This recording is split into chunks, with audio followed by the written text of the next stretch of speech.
Yes, hello friends. Welcome all of you. Welcome to Rohit's Analysis.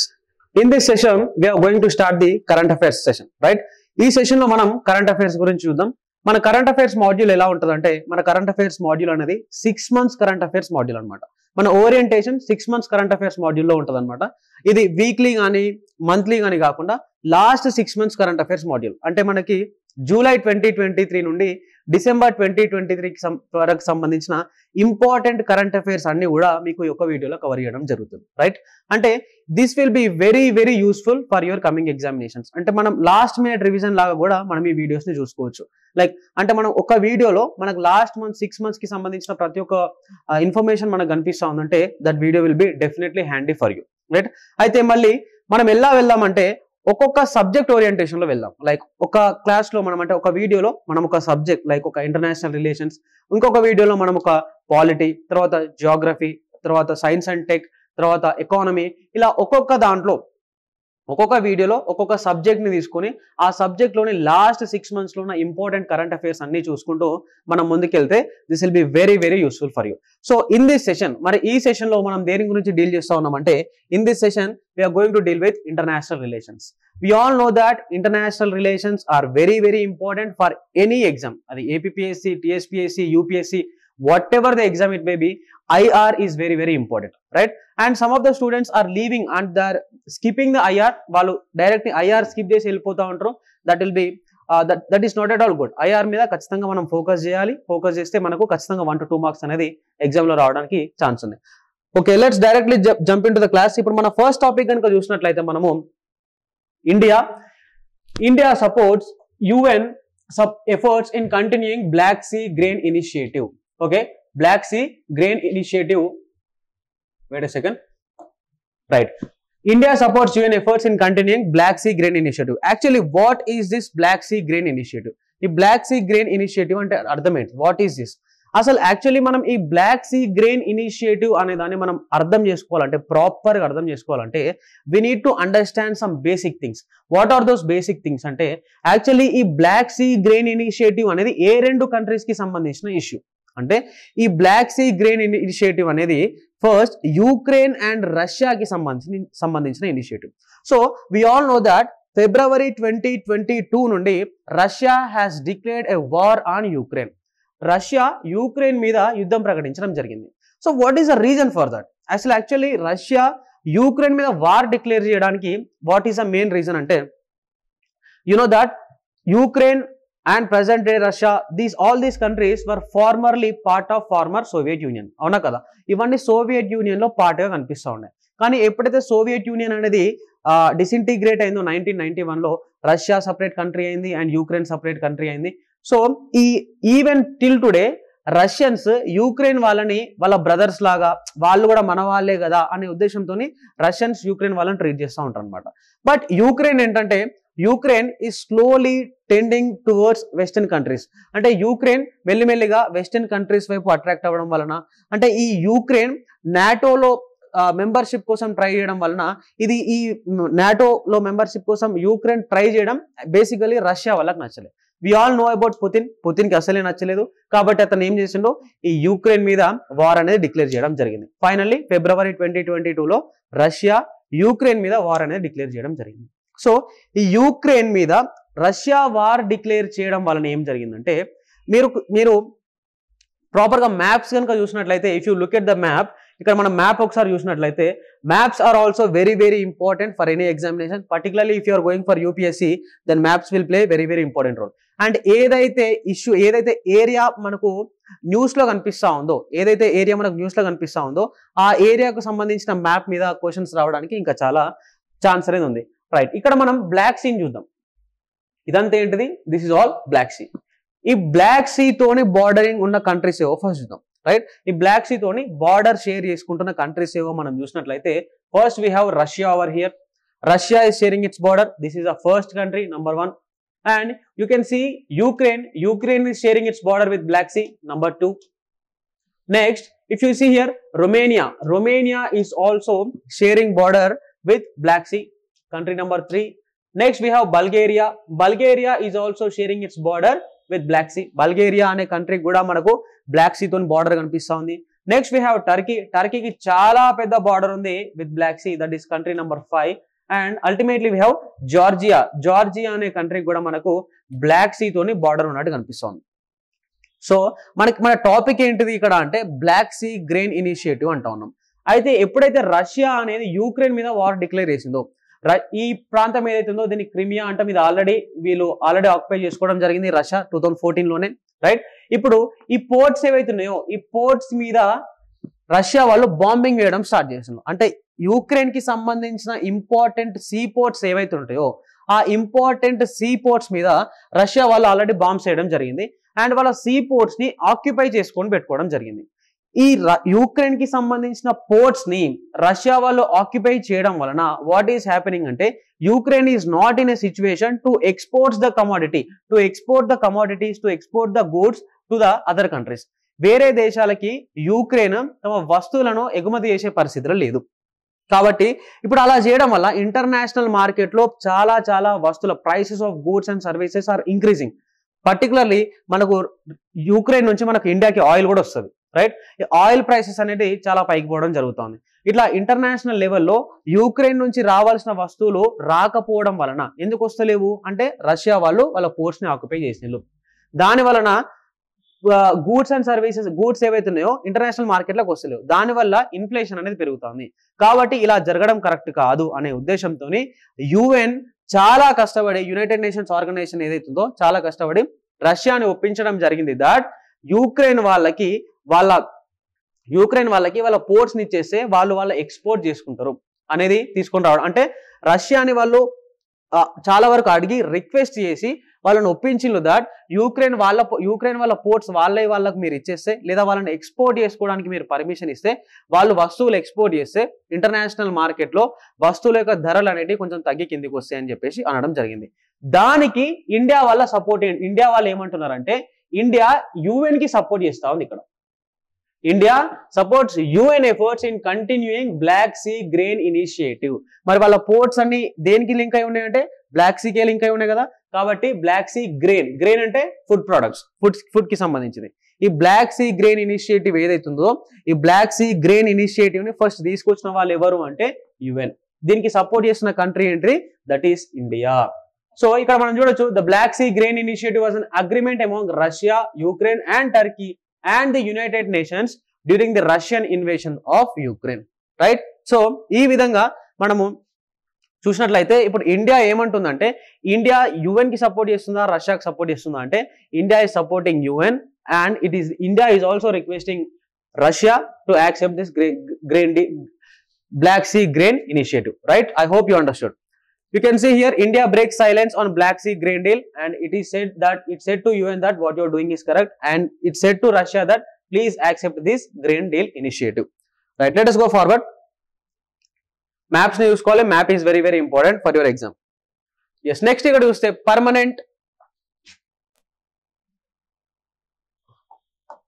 permanent representative in UN. India తరపు నుండి UN లో permanent representative గా ఎన్నుకోబడ్డవారు ఎవరు అంటే that is Ruchira Kamboj. Ruchira Kamboj is an IFS officer, Indian foreign service officer from India and she is currently nominated as permanent representative of India in UN. That means from now onwards Ruchira Kamboj is going to represent India in UN. United Nations organisation లో ఏవైనా meetings జరిగినప్పుడు దాంట్లో ఇండియాని represent చేసేది ఎవరు ఇప్పటి నుంచి అంటే Ruchira Kamboj. You can see the image of Ruchira Kamboj here, right. Just let us go forward. yes, India, Myanmar and Thailand highway. ఇక్కడ పేరులోనే క్లియర్ గా కనిపిస్తా ఉంది ఒక హైవే నిర్మిస్తా ఉన్నారు. ఆ హైవే ఏ మూడు కంట్రీస్ ని లింక్ చేస్తా ఉందంటే ఇండియాని, at the same time Myanmar ని and Thailand. You can see the image here also. ఇక్కడ నుండి ఇక్కడ వరకు కనిపిస్తా ఉంది. యాక్చువల్లీ మన దేశంలో ఇక్కడ నుండి స్టార్ట్ అవుతుంది బట్ మెయిన్లీ మనం ఇక్కడ నుండి తీసుకోవాలి మయన్మార్ బార్డర్ నుండి, రైట్. ఇక్కడ మనం చూసినట్లయితే ఇది ఇప్పుడు కాదమ్మా స్టార్ట్ అయింది. This all started back in 2002 it self. ఇక్కడ మనం చూసినట్లయితే it was first proposed by farmer prime minister that is Atal Bihari Vajpayee. ఓకేనా. ఈ India, Myanmar and Thailand highway ఏదైతుందో ఇదేదో రీసెంట్ గా స్టార్ట్ అయింది కాదు. దీని ప్రపోజల్స్ అనేది మన former prime minister Atal Bihari Vajpayee start చేయడం జరిగింది that was also back in 2002 only. ఇప్పుడు అంటే కాదు, 2002లోనే. ఈ హైవే కనుక మనం చూసినట్లయితే the total distance of the highway is approximately 1400 kilometres. ఎంత? 1400 కిలోమీటర్స్ గా మనకు కనిపిస్తా ఉంది. Which starts from Moreh in Manipur. ఇండియాలో మోరే అనే ప్రాంతం, మణిపూర్ లో ఏదైతే మోరే అనే ప్రాంతం ఉండదో అక్కడ నుండి పాస్ అవుతా ఉంటది. And passes through Myanmar and ends at మాసాట్, MAESOT, మాసాట్. ఇక వాళ్ళు ఎలా పలుకుతారో మనకు తెలియదు, మనకైతే మాసాట్. ఈ మాసాట్ అనే ప్లేస్ ఎక్కడ ఉందంటే మాసాట్ ఈజ్ ఇన్ థాయిలాండ్. ఇండియాలో ఎక్కడ స్టార్ట్ అవుతుంది అంటే మోరే అనే ప్లేస్ లో స్టార్ట్ అవుతుంది. This Moreh is situated in Manipur and it passes through Myanmar and finally at a place called Mae Sot in Thailand. ఈ హైవే అనేది ఎండ్ అవుతుంది అనమాట. Yes, India, Myanmar, Thailand highway is a significant regional connectivity project, aims to establish a road link between India, Myanmar and Thailand. India ki, Myanmar ki and Thailand ki ఒక proper road connectivity ఉండాలి అనే ఉద్దేశంతోనే back in 2002 లోనే దీన్ని start చేయడం జరిగింది. Slowly ఇది final conclusion కి వస్తా ఉన్నది. మరి ఇండియాలో ఎక్కడ అంటే మణిపూర్ లో మోరే అనే ప్లేస్ లో, మరి థాయిలాండ్ లో ఎక్కడ ఎండ్ అవుతుందంటే మావేసాట్ అనే ప్లేస్ లో ఇది ఎండ్ అవుతా ఉందన్నమాట. Right? Yes, let us go forward. Yes, if you look at here, official visit of Sri Lankan president to India, that is Ranil Wickremesinghe. Ranil Wickremesinghe came to India. తన ఇండియాకు రావడం జరిగింది, official visit రావడం జరిగింది. వచ్చినప్పుడు they discussed about 13th amendment. What is this 13th amendment of Sri Lankan constitution? ఈ 13th amendment అనేది Indian constitution కి సంబంధించింది కాదు. మరి ఈ 13th amendment అనేది దేనికి సంబంధించిందంటే శ్రీలంకన్ కాన్స్టిట్యూషన్ కి సంబంధించింది. ఈ శ్రీలంకన్ కాన్స్టిట్యూషన్ కి 13th amendment కి అసలు మనకేంటి సార్ సంబంధము అంటే, you all know that there are lot of people who belongs to India, ethnically who belongs to India, particularly from Tamil Nadu. They went to Sri Lanka long back and they are staying in Sri Lanka now. Right? అక్కడ వాళ్ళు use చేసే language ఏంటంటే శ్రీలంక వాళ్ళ official language వచ్చేసి Sinhalese language. మరి మన India నుండి వెళ్ళిన, తమిళనాడు నుండి వెళ్ళిన వాళ్ళు మాట్లాడే లాంగ్వేజ్ ఏంటంటే తమిళ్ లాంగ్వేజ్. అక్కడ సమ్ కైండ్ ఆఫ్ డిస్క్రిమినేషన్ అనేది కనిపిస్తూ ఉంటుంది. అంటే సిన్హలీస్ మాట్లాడే వాళ్ళు మెజారిటీ పీపుల్, మైనారిటీ పీపుల్ అయిన తమిళియన్స్ ని లాంగ్వేజ్ మీద చాలా రకాలుగా డిస్క్రిమినేషన్ అనేది మనకు కనిపిస్తూ ఉంటుంది.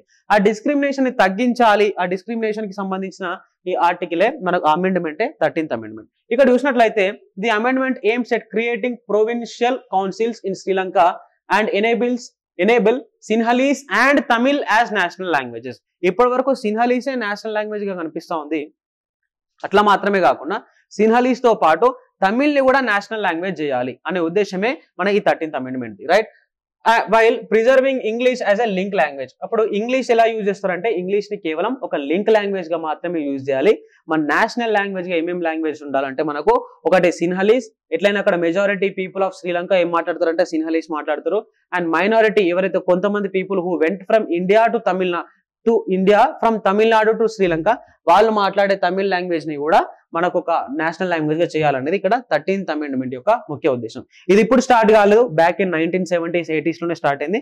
బట్ ఇంకా అది ఫ్రేమ్ లో కనిపిస్తా ఉందన్నమాట. Right? You can see here Wickremesinghe and beside him you can see the prime minister of India, that is Narendra Modi. Right? ఇక్కడ ఒకసారి మనం ఇమేజ్ కనుక చూసినట్లయితే ఈ నార్థన్ ప్రావిన్స్ చూస్తే province with significant Tamil population. ఈ నార్థన్ ప్రావిన్స్ ఏదైతుందో పైన టిప్ ఏదైతుందో బాగా డీప్ రెడ్ కలర్ ఏదైతుందో ఈ ఏరియా మొత్తం డామినేటెడ్ బై తమిళ్ పాపులేషన్. అంటే మన వాళ్ళు ఇండియా నుంచి ఎవరైతే తమిళనాడు నుంచి మైగ్రేట్ అయిన శ్రీలంకకి వాళ్ళందరూ ఈ ప్లేస్ లో కనిపిస్తా ఉన్నారు అనమాట. రైట్? తర్వాత ఇక్కడ మనం ఈ డార్క్ ప్లేస్ లో చూసినట్లయితే నార్థన్ ప్రావిన్స్ లో తమిళ్ డామినేటెడ్ పీపుల్ 93.9% కనిపిస్తా ఉన్నారు. తర్వాత ముస్లిమ్స్ ఒక 3.1% కనిపిస్తా ఉన్నారు. తర్వాత సిన్హలీస్ ఎవరైతే ఉన్నారో వాళ్ళు ఒక 3% కనిపిస్తా ఉన్నారు. అదే ఈస్టర్న్ ప్రావిన్స్ లో చూస్తే తమిళియన్స్ ఒక 39% కనిపిస్తా ఉన్నారు. This is eastern province. ఇది ఈస్టర్న్ ప్రావిన్స్ అనమాట. ఇక్కడ తమిళియన్స్ ఒక 39.8% కనిపిస్తా ఉన్నారు. ముస్లిమ్స్ 36% కనిపిస్తా ఉన్నారు. అండ్ సిన్హలీస్ 23% కనిపిస్తా ఉన్నారు. మిగతా ఏరియాలలో మిగతా ప్రాంతం ఏదైతుందో ఈ ప్రాంతం మొత్తంలో మోస్ట్లీ సిన్హలీస్ పీపులే ఉంటారు. రైట్? మనం ఇది గుర్తుంచుకోవాలి. రైట్? అంటే 13th amendment of Sri Lankan constitution is related to what అంటే making national Tamil language as one of the national language. Right? Yes. ఇక నెక్స్ట్ మనం చూసినట్లయితే international exhibition cum convention centre known as Bharat Mandapam. Image లో మనం ఏదైతే చూస్తా ఉన్నామో ఇట్స్ అ వండర్ఫుల్ కన్స్ట్రక్షన్, చాలా బ్యూటిఫుల్ ఉంది. It's an architecture marvel. ఇది ఇది ఏదైతుందో this is a international exhibition cum convention centre. అంటే ఏవైనా మీటింగ్స్ కానీ కన్వెన్షన్స్ కానీ జరగాలంటే ఇక్కడ జరుగుతాయి. దీనికి మనం పెట్టిన పేరు ఏంటంటే భారత్ మండపం. సో ఈ భారత్ మండపం అనేది ఎక్కడుంది సార్ మరి అంటే దిస్ భారత్ మండపం ఈజ్ సిచ్యువేటెడ్ ఇన్ న్యూఢిల్లీ. ఎక్కడుంది భారత్ మండపం? న్యూఢిల్లీలో ఉంది, right. International exhibition cum convention centre కూడా. ఏదైనా కన్వెన్షన్స్ జరగాలన్నా, ఏదైనా పెద్ద పెద్ద మీటింగ్స్ జరగాలన్నా కూడా ఈ కన్వెన్షన్ సెంటర్ లో జరుగుతాయి ఇప్పటి నుండి. దాని పేరే భారత మండపం. ఆ భారత మండపం ఎక్కడుంది సార్ మరి అంటే it is situated in New Delhi, right. ఇక్కడ చూస్తే India handed over torch of startup 20 to Brazil, right. ఇది స్టార్ట్అప్ 20 అనేది ఒక చాలా పెద్ద సమిట్ అమ్మా. స్టార్ట్అప్ 20 సమిట్ అనేది చాలా పెద్దది. దీన్ని మనం ఏమంటామంటే స్టార్ట్అప్ 20 గురుగ్రామ్ సమిట్ అని కూడా అంటాం. స్టార్ట్అప్ 20 గురుగ్రామ్ సమిట్ అని కూడా అంటాం. ఈ స్టార్ట్అప్ 20 గురుగ్రామ్ సమిట్ ఎక్కడ జరిగింది అని క్వశ్చన్ వస్తే దానికి మన ఆన్సర్ ఏంటిది? Gurugram, which is near by Delhi, right. ఇది కంక్లూడ్ అవ్వడం జరిగింది. అయిపోయేటప్పుడు ఇండియా వాళ్ళు టార్చ్ ని వేరే కంట్రీకి ఇవ్వడం జరిగింది. ఇండియా మరి ఆ స్టార్ట్అప్ 20 అనే టార్చ్ ని ఏ కంట్రీకి ఇవ్వడం జరిగిందంటే బ్రెజిల్ కి ఇవ్వడం జరిగింది. ఓకే, అంటే ఇండియాలో ఒక స్టార్ట్అప్ 20 సమిట్ అనేది జరిగింది. ఆ స్టార్ట్అప్ 20 సమిట్ అనేది ఎక్కడ జరిగింది? గురుగ్రామ్ లో జరగడంతో పాటు అయిపోయింది కూడా. అయిపోయేటప్పుడు ఇండియా ఆ స్టార్ట్అప్ 20 టార్చ్ ఏదైతుందో ఆ టార్చ్ ని వేరే కంట్రీకి ఇవ్వడం జరిగింది. ఆ కంట్రీ ఏంటిది? బ్రెజిల్. అంటే India passes the torch to Brazil. మరి నెక్స్ట్ టైం ఈ స్టార్ట్అప్ 20 సమిట్ ని ఎవరు కండక్ట్ చేస్తారు? ఏ దేశం కండక్ట్ చేస్తుంది అంటే it is very very obvious that Brazil వాళ్ళు నెక్స్ట్ టైం జరిగే స్టార్ట్అప్ 20 సమిట్ ని వాళ్ళు ఇక్కడ నుండి వాళ్ళు కండక్ట్ చేస్తారు. వాళ్ళు కండక్ట్ చేసిన తర్వాత మళ్ళీ నెక్స్ట్ టైం ఏదైతే ఉంటుందో వాళ్ళు ఏ దేశానికి అయితే ఆ టార్చ్ ఇస్తారో ఆ దేశం మళ్ళీ దాన్ని కండక్ట్ చేయడం జరుగుతుంది, right. I hope it is clear for you, right. Next మనం చూసినట్లయితే yes Bangalore becomes the first Indian city to join World Cities Culture Forum. World Cities Culture Forum అనేది ఏదైతే ఉందమ్మా this is and international organisation, ఓకేనా. World cities culture forum. ఈ world cities culture forum లో ఇప్పటి వరకు మొత్తం 44 పార్టిసిపేటింగ్ సిటీస్ ఉన్నాయి, ఓకేనా. ఈ వరల్డ్ సిటీస్ కి సంబంధించింది ఇది. This is not about the countries but this is about the cities. మొత్తం 6 కాంటినెంట్స్ నుంచి 6 కాంటినెంట్స్ నుంచి మొత్తం ఇప్పటి వరకు 44 మెంబర్ సిటీస్ ఉన్నాయి. అందులో ఇండియా నుండి ఫస్ట్ సిటీ ఏంటిదంటే బెంగళూరు, ఓకేనా. బెంగళూరు ఏదైతే ఉందో Bengaluru becomes the first city from India to be part of this world cities culture forum. Please do remember this. Yes. So you can see here Bangalore, Karnataka's capital, became the first Indian city to join the World Cities Culture Forum, WCCF. Yes, let us go forward. Yes. Bangladesh and India launched trade transactions in rupees to reduce dollar dominance. Yeah, most of the countries are doing this. Not only India and Bangladesh, China is doing this, Russia is doing this, and sometimes Japan is saying that Japan is also going to do this. Why? Because they want to reduce the dominance of dollar. International medium of exchange ఏముంది? present international medium of exchange is dollar. So అందరూ dollar మీద depend అవ్వడం వల్ల dollar యొక్క dominance అనేది చాలా increase అవుతా ఉన్నది. So different countries of the world, ఇంతకు ముందు అంటే USA was the only super power, but ఇప్పుడు యుఎస్ఏ మాత్రమే సూపర్ పవర్ కాదు కదా. చైనా కూడా ఒక సూపర్ పవర్ లాంటిదే, రష్యా కూడా ఒక సూపర్ పవర్ లాంటిదే, India is also going to B A super power. So ప్రతి ఒక్క కంట్రీకి కూడా తమ సావర్నిటీని ప్రూవ్ చేసుకోవాలనే ఆలోచన ఉంది. కాబట్టి what are different countries doing అంటే వాళ్ళు ఏం చేస్తున్నారంటే ఈ యుఎస్ఏ డామినెన్స్ పర్టికులర్లీ తగ్గాలి, డాలర్ డామినెన్స్ పర్టికులర్లీ తగ్గాలని వాళ్ళ దేశాల మధ్యలో జరిగే ట్రాన్సాక్షన్స్ లో డాలర్ ని కాకుండా వాళ్ళ లోకల్ కరెన్సీని యూజ్ చేయడం జరుగుతుంది. దాంట్లో భాగంగా the trade between India and Bangladesh ఏదైతే జరుగుతుందో దాంట్లో from now we are going to trade in Indian rupees లో ట్రేడ్ చేస్తాం ఇప్పటి నుంచి మనం. That's what, okay na. India and which country had established trade transactions which are going to be conducted in rupee ante the answer will be Bangladesh. Bangladesh and India మధ్యలో జరిగే trade ఇక నుంచి dollars లో కాకుండా Indian rupees లో జరుగుతుంది. This is the point, right? Just let us go forward. Yes, Iran becomes full member of Shanghai Cooperation Organization. SCO, Shanghai Cooperation Organization. This is a very important organization. చాలా important organisation అది. దాంట్లో Iran కూడా ఒక member అవుతా ఉంది. ఇప్పుడు India SCO లో మెంబరా కాదా అంటే yes, India is also a member of Shanghai cooperation organisation. ఈ షాంఘై కోఆపరేషన్ ఆర్గనైజేషన్ అనేది ఎప్పుడు స్టార్ట్ అయిందంటే ఇన్ ద ఇయర్ 2001. ఓకేనా. SCO అనేది 2001 లో స్టార్ట్ అవడం జరిగింది. తర్వాత SCO was created by Russia and China. Russia and China ఈ రెండు కంట్రీస్ కలిసి ఈ షాంఘాయ్ కోఆపరేషన్ ఆర్గనైజేషన్ అనే దాన్ని తీసుకొని రావడం జరిగింది. పేరులో మనకి ఏం కనిపిస్తా ఉందంటే షాంఘాయ్ అనేది కనిపిస్తా ఉంది. Shanghai is one of the famous cities from China. కానీ ఇప్పుడు షాంఘాయ్ కోఆపరేషన్ ఆర్గనైజేషన్ కనిపిస్తుంది కదా అని చెప్పేసి దాని హెడ్ క్వార్టర్ షాంఘాయ్లా ఉందా అంటే హెడ్ క్వార్టర్ మాత్రం షాంఘాయ్లో లేదు, చైనీస్ క్యాపిటల్ అయిన బీజింగ్ లో మనకు కనిపిస్తా ఉంది. అండ్ షాంఘాయ్ కి సంబంధించిన one of the important point is Shanghai లో వరల్డ్స్ లాంగెస్ట్ మెట్రో ఉంది. షాంఘాయ్ అనే సిటీలో, Shanghai which is located in China, దాంట్లో ప్రపంచంలోనే అతి పొడవైన మెట్రో సిస్టమ్ అక్కడ కనిపిస్తా ఉంది, విచ్ ఈస్ అప్రాక్సిమేట్లీ 830 కిలోమీటర్స్. మన హైదరాబాద్ లో ఉన్నది 70 కిలోమీటర్ల మెట్రో. 70 కిలోమీటర్ల మెట్రోకే మనం చాలా హ్యాపీగా ఫీల్ అవుతాం. హైయెస్ట్ ఢిల్లీలో ఉన్నది ఆల్మోస్ట్ ఒక 300 కిలోమీటర్స్ మెట్రో. కానీ షాంఘాయ్ సిచ్యువేషన్ చూస్తే మనకు ఆల్మోస్ట్ ఒక 830 కిలోమీటర్ల మెట్రో. అంటే ఇక్కడ నుంచి ఢిల్లీకి సగం దూరం పోవచ్చు మనం, రైట్. అంత పెద్ద మెట్రో ఉన్న సిటీ ఏంటిదంటే షాంఘాయ్. ఓకేనా, రైట్, అదొకటి గుర్తుంచుకోండి. ఇప్పుడు ప్రెసెంట్ టాపిక్ ఏంటంటే ఈ షాంఘాయ్ కోఆపరేషన్ ఆర్గనైజేషన్ లో ఇరాన్ ఏదైతుందో, ఇరాన్ అనేది మిడిల్ ఈస్ట్ కి సంబంధించిన కంట్రీ, ఇరాన్ అందులో జాయిన్ అవ్వడం జరిగింది. ప్రెసెంట్ మనం షాంఘాయ్ కోఆపరేషన్ ఆర్గనైజేషన్ లో ఉన్న కంట్రీస్ ఏంటి అని కనుక చూసినట్లయితే మనకి ఇక్కడ కజకిస్తాన్, తర్వాత కిర్గిస్తాన్, తర్వాత తజకిస్తాన్, ఉజ్బెకిస్తాన్, అన్ని స్థానాలన్నీ ఉన్నాయి. ఏంటి, ఒక పాకిస్తాన్, ఆఫ్ఘనిస్తాన్ ఆఫ్ఘనిస్తాన్ కాకుండా మనకి ఇక్కడ కనిపిస్తుంది ఏంటంటే Kazakhstan, Kyrgyzstan, Tajikistan and Uzbekistan. ఇవి కాకుండా ఈ స్థానాలు కాకుండా China, India, Pakistan and Russia ఇవి పర్మనెంట్ మెంబర్స్ అన్నమాట. ఓకేనా. మరి ఇప్పుడు అబ్జర్వింగ్ స్టేటస్ ఉన్న కంట్రీస్ ఏంటి అంటే Afghanistan, Belarus, Iran and Mongolia. దీంట్లో నుంచి ఇరాన్ ఇప్పుడు ఏమైంది, ఫుల్ టైం మెంబర్ గా మారడం జరిగింది. Right, I hope you understood about the Shanghai Cooperation Organisation. Right, next చూడండి, Taiwan to establish representative office in Mumbai.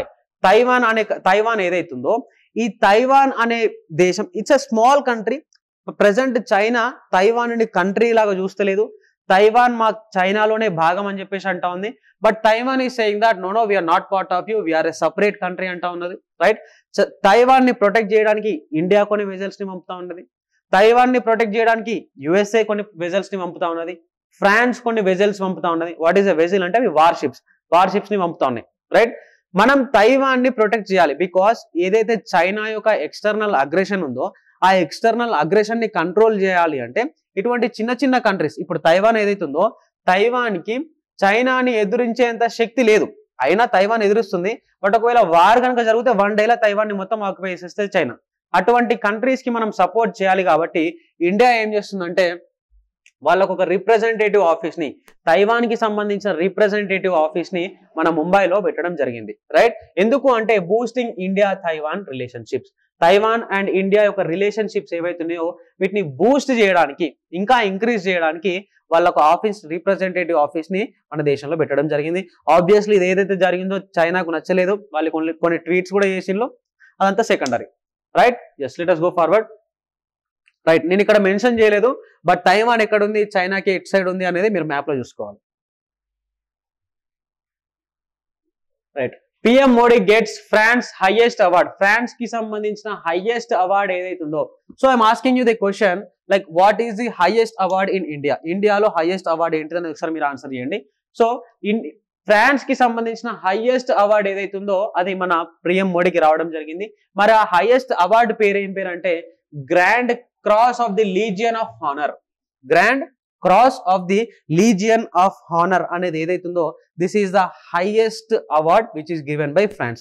మరి ఈ హైయెస్ట్ అవార్డు ఎవరికి ఇవ్వడం జరిగింది అంటే దట్ ఈస్ ప్రైమ్ మినిస్టర్ మోడీకి ఇవ్వడం జరిగింది. ఓకేనా, మరి ప్రైమ్ మినిస్టర్ మోడీ దేనికి పోయిండు అంటే బాస్టైల్ డే సెలబ్రేషన్స్ కోసం పోయిండు. What is this Bastille Day celebrations అంటే బాస్టైల్ డే సెలబ్రేషన్స్ తెలవాలంటే మీకు ఫ్రెంచ్ హిస్టరీ గురించి తెలవాలి. రైట్, ఫ్రెంచ్ రెవల్యూషన్ అనేది ఎక్కడ స్టార్ట్ అయింది, ఆ బాస్టైల్ దగ్గరనే స్టార్ట్ అయింది. కాబట్టి వాళ్ళు ప్రతి సంవత్సరం ఒక రోజుని బాస్టైల్ డే సెలబ్రేషన్స్ అనేది చేసుకుంటారు. ఆ బాస్టైల్ అనేది ఒక కోట లాంటిది. ఆ బాస్టైల్ దాన్ని వాళ్ళు పగలగొడతారు రాళ్లతోని. ఆ పగలగొట్టినప్పుడే ఫ్రెంచ్ రెవల్యూషన్ అనేది స్టార్ట్ అవుతుంది 1789 లో. Try to know more about that. ఓకేనా, బాస్టైల్ డే గురించి తెలుసుకోవడానికి ట్రై చేయండి. ఆ బాస్టైల్ డే సెలబ్రేషన్స్ కి మన పిఎం మోడీ వెళ్ళినప్పుడు ఫ్రాన్స్ కి సంబంధించిన అత్యుత్తమ అవార్డు అయిన grand cross of the legion of honour అనే అవార్డుని మన ప్రైమ్ మినిస్టర్ కి ఇవ్వడం జరిగింది. You can see here. అతను మన మోడీ వేసుకున్నారు కదా, ఇది ఇక్కడ కనిపిస్తుంది కదా మనకు, ఇక్కడ ధరిస్తా ఉన్నాడు. Right, this is the award. Right, yes. ఇక్కడ చూసినట్లయితే మరి ఆ అవార్డుకి వెళ్ళేటప్పుడు, అవార్డ్ ఫంక్షన్ కి, బాస్టైల్ డే సెలబ్రేషన్స్ కి వెళ్ళేటప్పుడు ప్రైమ్ మినిస్టర్ మోడీ ఉట్టి చేతులతో పోలేదు, మనం పోయినట్టు కొన్ని వస్తువులు తీసుకొని పోయాడు.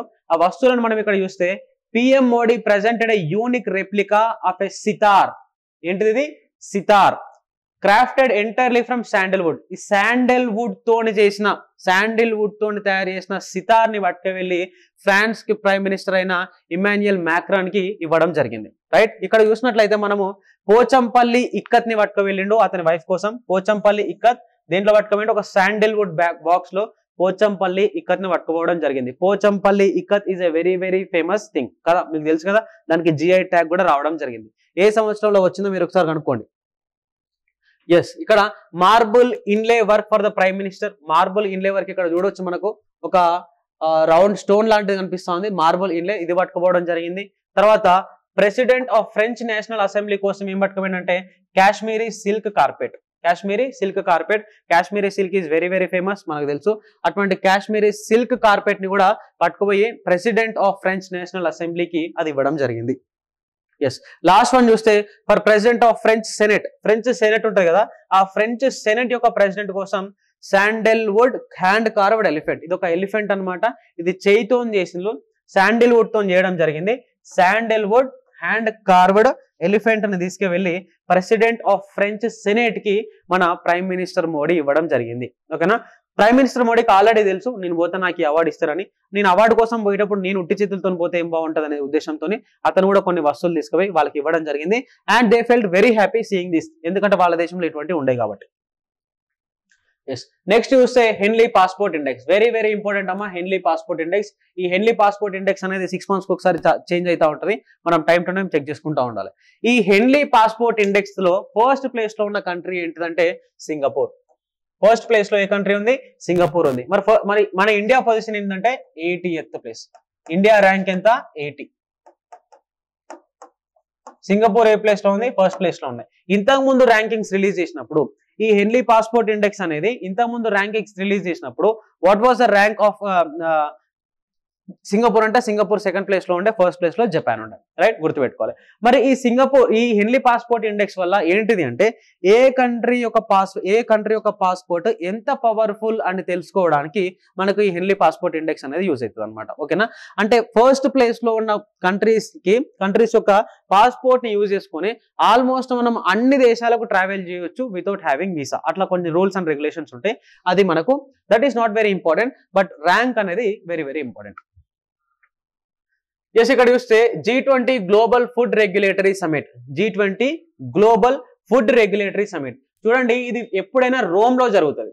G20 global food regulatory summit ఏదైతుందో ప్రతిసారి ఈ సమిట్ అనేది రోమ్ లో జరుగుతుంది. But for the first time ఇది రోమ్ లో జరగలేదు. You can see ministry of health and family welfare government of India. అంటే ఎక్కడ జరిగింది? ఇది ఇండియాలో జరగడం జరిగింది. Being held in India for the first time.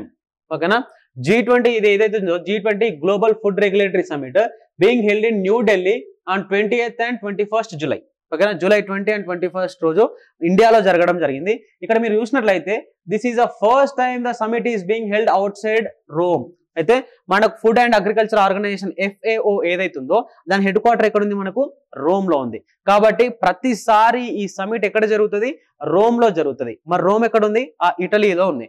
కానీ this is the first time that అది రోమ్ లో కాకుండా ఒక బయటి కంట్రీలో బయటి ప్లేస్ లో జరిగింది. And that place is none other than our New Delhi. Yes, next చూస్తే operation border spot. What it is? Operation border spot. What it is? Operation border spot. First ఈ ఆపరేషన్ బార్డర్ స్పాట్ అనేది కండక్ట్ చేసిన ఆ 2 countries ఏంటి? అంటే operation border స్వాడ్ ను conduct చేసిన 2 countries ఏంటి అంటే that is India and US. మనకి ఎగ్జామినేషన్ లో సింపుల్ గా క్వశ్చన్ వస్తుంది, ఆపరేషన్ బార్డర్ స్వాడ్ అనేది ఏ 2 కంట్రీస్ మధ్యలో కండక్ట్ జరిగింది, ఏ 2 కంట్రీస్ మధ్యలో జరిగింది అని. అప్పుడు మనం వీడియో చూడలేదు అనుకో మనకు తెలియదు. ఆన్సర్ ఏంటిది? India and US. India US conduct operation border squad to prevent illegal drugs shipments. అయితే ఇల్లీగల్ డ్రగ్స్ ఏవైతే ఫ్లో అవుతా ఉన్నాయో యుఎస్ లోకి, ఆ ఇల్లీగల్ షిప్మెంట్స్ ని, ఆ ఇల్లీగల్ డ్రగ్స్ ని కంట్రోల్ చేయడానికి ఆపరేషన్ బార్డర్ స్వాడ్ అనే దాన్ని కండక్ట్ చేయడం జరిగింది. In a joint multi agency operation carried out by the law enforcement agencies of US and India, more than 500 shipments of illicit and unapproved prescription drugs were stopped from reaching US consumers. US consumers వరకు ఏదైతే reach అవుతానో ఆ prescription లేని drugs కానీ, illegal drugs కానీ, ఇటువంటి ఏవైతే reach అవుతా ఉన్నాయో వాటిని కంట్రోల్ చేయడానికి ఆపరేషన్ బార్డర్ స్వాడ్ అనే దాన్ని ఇండియా అండ్ యుఎస్ 2 కలిపి కండక్ట్ చేయడం జరిగింది. This is very very important. Yes, Operation Nomadic Elephant, everybody know this. Operation Nomadic Elephant, this is very very important. Operation Nomadic Elephant అని రాగానే మనకు గుర్తు రావాల్సిన కంట్రీ ఏంటిదంటే మంగోలియా. నోమాడిక్ అనే పదం రాగానే మనకు గుర్తు రావాల్సిన కంట్రీ ఏంటిది? That is Mongolia. A 2 countries మధ్యలో ఆపరేషన్ నోమాడిక్ ఎలిఫెంట్ అనేది జరుగుతా ఉంది అంటే that is between India and Mongolia. This is a joint military exercise. గుర్తుపెట్టుకోవాలి, ఏది మిలిటరీ ఎక్సర్సైజ్, ఏది నావల్ ఎక్సర్సైజ్, అది కూడా మనకు చాలా ఇంపార్టెంట్. ఈ ఆపరేషన్ నోమాడిక్ ఎలిఫెంట్ అనేది మాత్రం it's a joint military exercise between India and Mongolia. Please do remember this. Yes, next you say we have JIMEX. JIMEX అంటే ఏంటిది? JIMEX is an bilateral operation between India and Japan. ఓకేనా? J అంటే ఏంటిది ఇక్కడ? Japan. I అంటే ఏంటిది? India. M అంటే ఏంటిది? మ్యారిటైమ్. ఈఎక్స్ అంటే ఏంటిది? ఎక్సర్సైజ్. ఓకేనా? గుర్తుపెట్టుకోవాలి. జిమెక్స్ అంటే జే అంటే జపాన్, ఐ అంటే ఇండియా, ఎం అంటే మ్యారిటైమ్, ఈఎక్స్ అంటే exercise. The 7th edition of bilateral Japan India maritime exercise that is JIMEX 2023 hosted by the Indian navy. ఎక్కడ జరిగింది ఇది? ఇండియన్ నేవీ, ఇండియాలో జరగడం జరిగింది. పర్టికులర్లీ విశాఖపట్నంలో జరిగింది. జిమెక్స్ అనేది ఏ 2 కంట్రీస్ కి సంబంధించిన ఎక్సర్సైజ్ అంటే JIMEX is between Japan and India. మరి ఇది ఎన్నవ ఎడిషన్ అంటే this is the 7th edition. మరి ఈ 7th ఎడిషన్ ఎక్కడ జరిగింది? ఇండియాలో జరిగిందా, జపాన్ లో జరిగిందా అంటే అది ఇండియాలో జరిగింది. మరి ఇండియాలో ఎక్కడ జరిగిందంటే that is in Visakhapatnam from 5th to 10th July 2023. Yes, let us go forward. Yes, 2023 NATO summit. 2023 NATO summit will be held in Lithuania. కొంతమంది లిథువేనియా అంటారు, కొంతమంది లిథువానియా అంటారు. ఈ లిథువేనియా అనే కంట్రీ ఏదైతుందో ఈ లిథువేనియా అనే కంట్రీలో నాటో సమిట్ అనేది జరగడం జరిగింది. అసలు ఈ నాటో సమిట్ ఏంటి? నాటో సమిట్ యొక్క నాటోల ఫుల్ ఫామ్ ఏంటంటే నార్త్ అట్లాంటిక్ ట్రీటీ ఆర్గనైజేషన్. ఏంటిది? North Atlantic treaty organisation. North Atlantic treaty organisation. చూడండి, ఈ నాటోలో జాయిన్ అవుతా అని యుక్రెయిన్ అన్నందుకే రష్యా వాళ్ళ మీద వార్ డిక్లేర్ చేసింది. ఓకేనా? మరి ఈ నాటో ఏంటిదంటే NATO is a military organisation. ఈ నాటో ఏంటంటే యుఎస్ ఇందులో భాగంగా ఉన్నది. తర్వాత ఆల్మోస్ట్ ఆల్ యూరోపియన్ కంట్రీస్ లో దీంట్లో పార్ట్ గా ఉన్నాయి. సార్ మిలిటరీ ఆర్గనైజేషన్ అంటే ఏంటి సార్ అంటే, ఒకవేళ ఇప్పుడు నాటోలో మెంబర్ కంట్రీస్ ఏవైతే ఉన్నాయో ఆ మెంబర్ కంట్రీ మీద ఏదైనా బయటి కంట్రీ కనుక అటాక్ చేస్తే ఈ అన్ని కంట్రీస్ కలిసి ఆ కంట్రీ మీద అటాక్ చేస్తాయి. ఫర్ ఎగ్జాంపుల్, ఇప్పుడు యుక్రెయిన్ కనుక నాటోలో మెంబర్షిప్ పొందితే యుక్రెయిన్ నాటోలో మెంబర్షిప్ పొందితే యుక్రెయిన్ మీద రష్యా కనుక వార్ డిక్లేర్ చేస్తే రష్యా మీద నాటోలో ఉన్న మెంబర్ కంట్రీస్ అన్ని కూడా వార్ డిక్లేర్ చేస్తాయి. దాన్ని ఒక మిలిటరీ ఆర్గనైజేషన్ అంటాం. సో ఈ నాటో అనేది ఒక మిలిటరీ ఆర్గనైజేషన్. దీని యొక్క రీసెంట్ ఒక మీటింగ్ అనేది జరిగింది. ఆ మీటింగ్ ఎక్కడ జరిగింది అంటే లిథువేనియా అనే కంట్రీలో జరిగింది. ఈ లిథువేనియా అనే కంట్రీ కూడా మనకు చాలా చాలా ఇంపార్టెంట్. దీని మ్యాప్ అనేది చాలా ఇంపార్టెంట్. ఈ లిథువేనియా అనేది మనం దీన్ని బాల్టిక్ సీ పక్కన ఉన్నాయి కదా, ఈ బాల్టిక్ సీ పక్కన ఉన్న కంట్రీస్ ని మనం బాల్టిక్ కంట్రీస్ అంటాం. ఏమంటాం? బాల్టిక్ కంట్రీస్ అంటాం. ఈ లిథువేనియా అనేది కూడా ఒక బాల్టిక్ కంట్రీ. దీన్ని బాల్టిక్ కంట్రీ అని ఎందుకు అంటున్నాం అంటే ఇది ఈ బాల్టిక్ సీ అనే దాని పక్కన కనిపిస్తా ఉంది కాబట్టి మనం దీన్ని బాల్టిక్ కంట్రీ అంటాం. ఈ బాల్టిక్ కంట్రీ అయిన లిథువేనియాలో ఏం జరిగింది? నాటో సమిట్ అనేది జరగడం జరిగింది. నాటో గురించి ఒకసారి చూస్తే నాటో ఎప్పుడు ఫామ్ అయింది? 4th April 1949 లో నాటో అనేది ఫామ్ అయింది మనకు కనిపిస్తుంది. నెక్స్ట్ ఇక్కడ చూస్తే టోటల్ మెంబర్ కంట్రీస్ ఎన్ని 31 మెంబర్ కంట్రీస్. దీని హెడ్ క్వార్టర్స్ ఎక్కడ ఉంది అంటే బ్రసెల్స్ లో ఉంది. మరి ఈ బ్రసెల్స్ అనేది ఎక్కడ ఉంది? బెల్జియం లో ఉంది. బెల్జియం అనే కంట్రీలో బ్రసెల్స్ అనేది కనిపిస్తుంది. లేటెస్ట్ మెంబర్ ఆఫ్ నాటో కనుక మనం చూసినట్లయితే ఫిన్లాండ్ అనే కంట్రీ ఏదైతే ఉందో ఈ ఫిన్లాండ్ అనే కంట్రీ లేటెస్ట్ మెంబర్ గా జాయిన్ అవ్వడం జరిగింది. దేంట్లో జాయిన్ అవ్వడం జరిగింది అంటే నాటోలో జాయిన్ అవ్వడం జరిగింది. Okay right. ఒక విషయం మనం గుర్తుంచుకోవాలి, ఈ నాటో అనేది ఏదైతుందో ఈ నాటో అనే దాని వెనుకున్న అతిపెద్ద శక్తి ఏంటిదంటే యుఎస్. ఒకవేళ ఆ యుఎస్ఏ ముందుండి యూరోపియన్ కంట్రీస్ అన్నిటిని ఆటాడిస్తుందని చెప్పొచ్చు మనం నాటో అనే organisation with the help of NATO organisation. ఆ నాటోలో మళ్ళీ యూక్రెయిన్ యాడ్ అయితే సిచ్యువేషన్ ఇంకా వరస్ట్ అవుతుంది అనే ఉద్దేశంతో యూక్రెయిన్ ఎట్టి పరిస్థితిలో కూడా నాటోలో జాయిన్ కావద్దు అనేది రష్యా వాళ్ళ ఉద్దేశం. Right, let us go forward. Ethiopia declared emergency due to ongoing war between military and Fano militia. ఓకేనా, మిలిటరీ అండ్ ఫ్యానో మిలిషియా.